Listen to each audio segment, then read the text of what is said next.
Porque nosotros, una cantidad de profesores de Derecho Público, demandamos las leyes del Poder Popular en el 2010, hicimos este libro sobre el Estado comunal, y una de las amenazas que se cierne, obviamente, con la propuesta esta de Asamblea Constituyente es que se instaure totalmente el Estado comunal.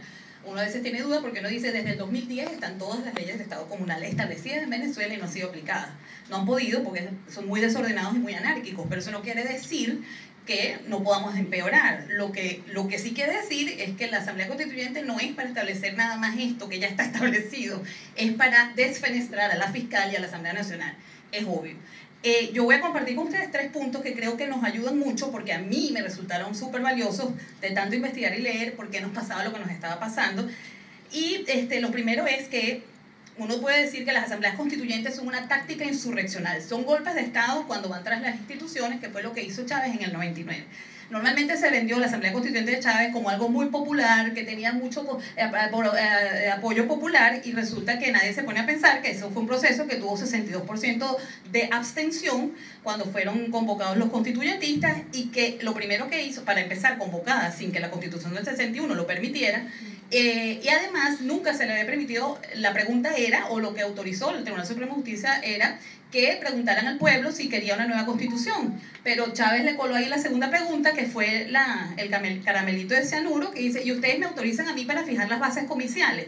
Que es lo que está haciendo Maduro ahorita, en unas bases comiciales que establecieron un truco llamado el quino de Chávez, o las llaves de Chávez, que por cierto lo hizo Nelson Merentes y Ricardo Ríos, que ahora están en la Merentes no, pero Ricardo Ríos tiene tiempo en la oposición. En ese momento los artículos de prensa decían, el punto fijismo recibe una lección de matemática, y nosotros decimos, ninguna lección de matemática, lo que hicieron fue violar la Constitución, porque no hubo representación de las minorías, que era exigida por la Constitución del 61 y la exige la del 99.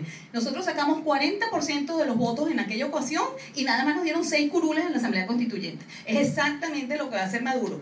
Entonces la guachafita en Venezuela es que cada vez que tú pierdes una institución, porque la institución se te voltea o porque quiere aplicar el derecho, entonces tú convocas una constituyente y la defenestras, que ya para ellos esto es una guachafita, ¿no? ¿Qué les quiero compartir? Estudiando me di cuenta que hay un libro que fue el libro de cabecera de Fidel Castro, lo dice Elizabeth Burgos, una antropóloga venezolana de la extrema izquierda, que ya se retiró de la izquierda y está viviendo en París, me parece una mujer sumamente inteligente, y ella escribió en el 2007 un artículo que para mí fue, bueno, me ilustró muchísimo, ¿no? Ella dice que el libro de cabecera de Fidel Castro era La técnica moderna del golpe de Estado de Curcio Malaparte, de 1933. Ese libro, según ella, dice, el cerebro clásico ha servido de fuente de inspiración, de guía teórica a los idólatras del Estado centralizador, autoritario, antiliberal y antidemocrático.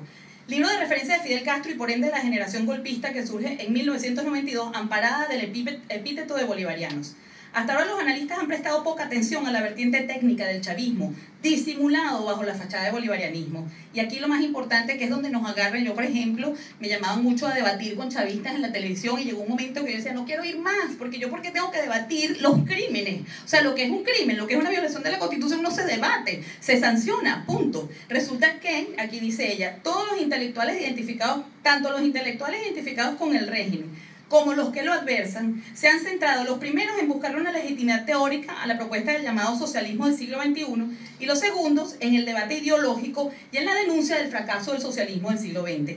Ni los unos ni los otros se han percatado de que lo que se está dando en Venezuela bajo la máscara de un debate de ideas es el despliegue de una técnica al servicio de una táctica insurreccional, que tenía primero como objeto ampararse del Estado y luego la preservación del mismo en forma vitalicia. Que dice también, ¿qué es lo que le quiero decir con esto? ¿Por qué es golpe de Estado? Cuando demandamos la nulidad de la reforma constitucional del 2007, uno se dio cuenta que la nueva geometría del poder, que era eso de defenestrar alcaldías, gobernaciones y el voto indirecto a través de consejos comunales, o sea, unas leyes en donde solo deberían de votar quienes estén inscritos en consejos comunales. Y los consejos comunales en Venezuela no nacen siquiera si no los aprueba el presidente de la República. Entonces, evidentemente, eso es idéntico, y eso me valió la primera página del Nacional en el 2010, eso es idéntico al libro verde de Gaddafi, a la democracia directa de Gaddafi, que es la menos directa de todas las democracias, porque es que votan los inscritos en el partido, o como en Cuba. Otro dato, ¿no? Es la propuesta de reforma constitucional del 2007, tenía 98 veces nombrada la expresión poder popular, que no está en ninguna parte ahorita en la Constitución, y Gaddafi emplea exactamente los mismos términos. Los comités del poder popular, exactamente lo mismo, ¿no? ¿Qué quiero leerles ahora?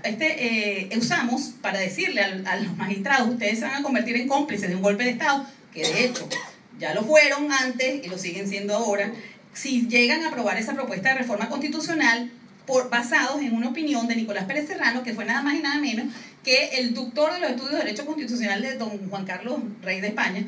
Él en el 33, miren cómo define golpe de Estado, que se nos ha pasado por alto a todos, porque nosotros tendemos toditos a pensar que un golpe de Estado son unos militares. Y eso no es el origen del término. El origen del término es lo que van a quedarse locos cuando se los lea, exactamente lo que hicieron los chavistas con la Asamblea Constituyente del 99 y lo que nos van a hacer ahora. No, lo que no nos van a hacer más, porque ya sabemos lo que es cancelado, lo que pretenden llevar a cabo. Exacto. Dice Nicolás Pérez Serrano, constituye el golpe de Estado un suceso político que modifica violenta, brusca e ilegalmente el régimen jurídico establecido y cuyo agente no es el pueblo, sino la autoridad depositaria del poder. Ahí están viendo lo que nos están haciendo, violenta, brusca, todos los ordenamientos jurídicos nos los quieren cambiar, ahora está más claro que nunca, porque ahí tenemos en la Asamblea Nacional los colectivos metidos, los golpes, todos los muertos que han ocasionado para llegar a establecer, y la nota característica y fundamental, el golpe no lo propina ningún militar, lo propina la autoridad depositaria del poder. Pudiera decirse que es una revolución hecha por los imperantes, aunque ello exigiría aclaraciones. Lo esencial es que al margen del derecho, que no lo puede prever ni regular, ni menos consentir su aparición, se produce un movimiento de origen no popular. Maduro ya tiene menos del 90% de rechazo, que digo más del 90% de rechazo, en el que el propio jefe de Estado o autoridades supremas y caracterizadas de él se apartan de la legalidad y alteran perentoriamente las instituciones fundamentales. Podría no hacerse uso material de la fuerza, pero será porque haya bastado para vencer las resistencias con la simple amenaza de emplearla. Y ustedes tienen la amenaza que siempre usaba Chávez: mi revolución es pacífica, pero armada. Eso es clave, te están diciendo que no te voy a dar un golpe de Estado. O sea, aquí no van a ustedes a volver a mandar más nunca. Y es lo que están poniendo ahorita en la práctica. Como prueba de que efectivamente hemos tenido un problema en América Latina, al menos definiendo golpe de Estado y creyendo que nada más son los militares, y eso ocasionó el retardo de la comunidad internacional en abrir los ojos y empezar a entender lo que estaba pasando en Venezuela, y además ocasionó que se les metiera en Bolivia, en Ecuador, en Nicaragua, y entonces la misma receta. Tengo unas declaraciones de Javier El Hague, que es un muchacho que entrevistan muchísimo en CNN, en muchos medios de aquí, es un doctor en Derecho boliviano que trabaja en la Human Rights Foundation ahorita, y él dice en un trabajo que encontré en la red y me pareció muy interesante, que se llama ¿En qué casos, de qué manera debe aplicarse la cláusula democrática contra un Estado de la OEA? Y él dice, comienza tratando de definir golpe de Estado, y fíjense lo que, bueno, dice primero, existen tantas definiciones de golpe como diccionarios, enciclopedias o autores que se han animado a definirlo. Pero concluyen, podría decirse que se está ante un golpe de Estado cuando han ocurrido al menos 4 elementos. En el primer lugar, que la víctima del golpe sea el presidente o la autoridad que tenga el mando máximo del Poder Ejecutivo en un país. Y si tú te pones a ver el origen del golpe de Estado, no es ese. Pero él, a través de los estudios de comparación de todo lo que en Latinoamérica existe definiendo golpe de Estado, termina concluyendo que el golpe de Estado es un golpe contra el presidente, cuando Malaparte y Nicolás Pérez Serrano, que son del origen del término coup d'etat, porque el primero que lo dio fue Napoleón Bonaparte, es el Estado el que se da el golpe de Estado. Luego puede usar la fuerza militar para mantenerse, pero es usando las instituciones que logras el golpe de Estado. Y por supuesto, el segundo punto que quería tocarles es, tomaron el poder a través de una Asamblea Constituyente, desfenestraron a las instituciones, porque la otra cosa que hizo la Asamblea, que es gravísimo en términos de derecho público constitucional, es que se declaró originaria y con la posibilidad de cesar en las funciones de todos los poderes constituidos. Por eso le quitaron la cabeza a todos los poderes constituidos en Venezuela y nombraron a dedo al Tribunal Supremo de Justicia, al fiscal, a la Procuraduría, al Contralor y a la joya de la corona, el CNE. Nosotros hemos sido un grupo de la sociedad civil que hemos estado luchando para que se entienda que nunca íbamos a ganar por las elecciones en Venezuela, porque esto es una estrategia, esto está escrito dónde van ellos. Y entonces, ¿en qué etapa estábamos y que se está terminando ahorita? En la etapa de mantener el poder mediante un autoritarismo electoral. Eso es una definición que tiene Andreas Schredler, que es un catedrático de Derecho también constitucional. Él es vienés, pero está dando clases en la Universidad de México, Y él dice que estos típicos regímenes de unfree competition, o sea, unas competencias injustas, no libres, que es lo que hemos tenido en Venezuela desde el 2004 para acá. ¿Se está acabando? Ok. Por último, la consolidación del totalitarismo. Y mi último punto hacia ustedes, que quiero compartir porque creo que es la labor que nos toca a los venezolanos en el mundo. Si existe una metafísica de por qué estamos sufriendo tanto, yo digo, bueno, nos va a tocar luchar contra el comunismo. El comunismo debe ser declarado ilegal, tanto como lo es el neonazismo. Fíjense que no, porque la izquierda es tan hábil que tiene infiltrados muchísimas personas en los medios. De esa cabulla tengo un rollo, no le voy a dar la razón a Trump, pero nosotros hemos sido víctimas en Venezuela, lo que ha hecho CNN con yo los tengo documentados.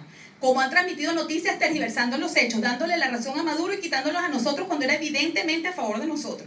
Y nosotros en cambio dejamos que el comunismo, porque nosotros somos abiertos y democráticos y tenemos que dejar en el poder, tenemos que aceptar todas las ideologías. El comunismo no es una ideología, empezando porque es una táctica insurreccional.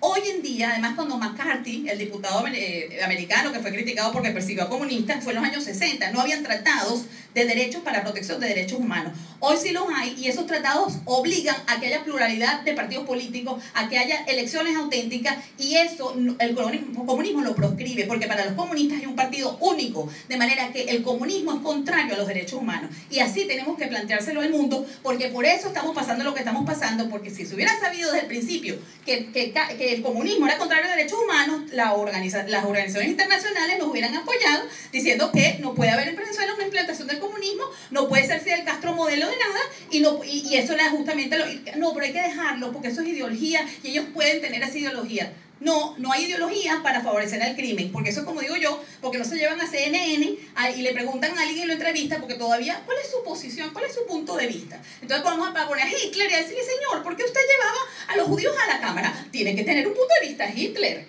O sea, por favor, ¿hasta cuándo vamos a ser tan estúpidos nosotros de haber consentido eso como una ideología que es lo que nos trajo a donde estamos y se quieren quedar a la fuerza, por lo que sacarlos va a requerir mucho esfuerzo, mucha fuerza. Muchas gracias.